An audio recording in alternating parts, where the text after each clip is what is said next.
याद रख लें, अब तो आप लोग सब खुश नसीब हैं कि आपको पता चल गया सस्टेनेबिलिटी क्या होती है। सबसे सरवाइव करने के लिए सबसे अहम चीज़ है, चाहे घर हो, चाहे इदारे हो, चाहे मुल्क हो, सस्टेनेबिलिटी होनी चाहिए। उसके लिए जो उसके अपने इंग्रेडिएंट्स हैं उसके ऊपर हमें फोकस करना है, सही है।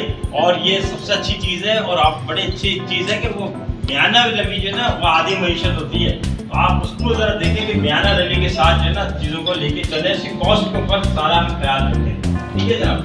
अब बस लास्ट है जनाब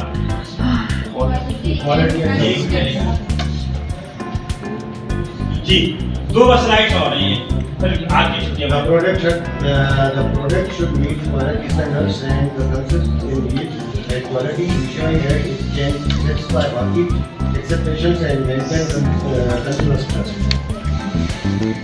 जी, क्वालिटी एंड फिर कंसिस्टेंसी। हम जो भी अपनी प्रोडक्ट बना रहे हैं, मैंने फिर कहा ना कि हमारी बदकिस्मती थोड़ी सी ये है कि जो एग्रीकल्चर की फील्ड है ना हमारी, इसको लोगों ने कारोबार ऐसा समझा नहीं है। जो उसके फार्मर्स हैं, ये जो प्रोड्यूसर्स हैं सबके, वो उसको अलर्ट जैसा मिल रहा है वैसे सारे को टारगेट्स नहीं है। यानी आप टारगेट ये बनाए कि आपके पास जो 50 भैंसें हैं तो आज कितना दूध दे रही हैं, और वो जो ना अगले साल कितना दूध देगी, वो आप कहना अल्लाह मालिक और अलर्ट चल रहा है। इसके अगेंस्ट में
क्या नीचे रखा होता है क्या? अच्छा अच्छा,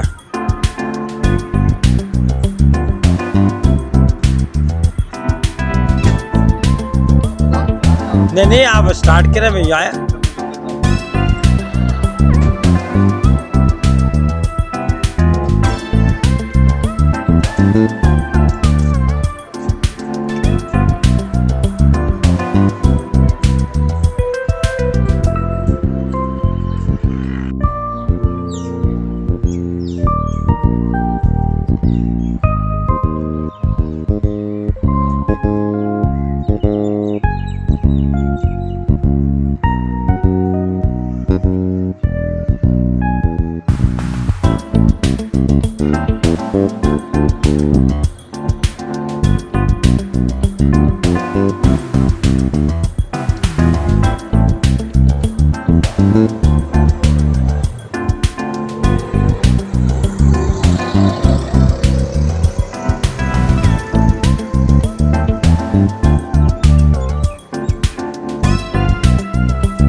बताना चाहूंगी सबसे पहले कि आपका जो बिजनेस है वो बिजनेस किस चीज का है। आपकी प्रोडक्ट बड़ी वाज़ेह हो, उस प्रोडक्ट की प्राइस, उस प्रोडक्ट का प्रमोशन है, यहाँ हम प्रमोशन नहीं मांग रहे हैं।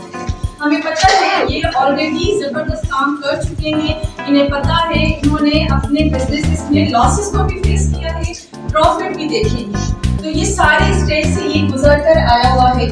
अब इसमें सबसे पहले ये होता है कि आपका एसएमई का जो कारोबार करने जा रहा है उसका जो सीईओ है वो अपना प्रोफाइल डिफाइन करेगा।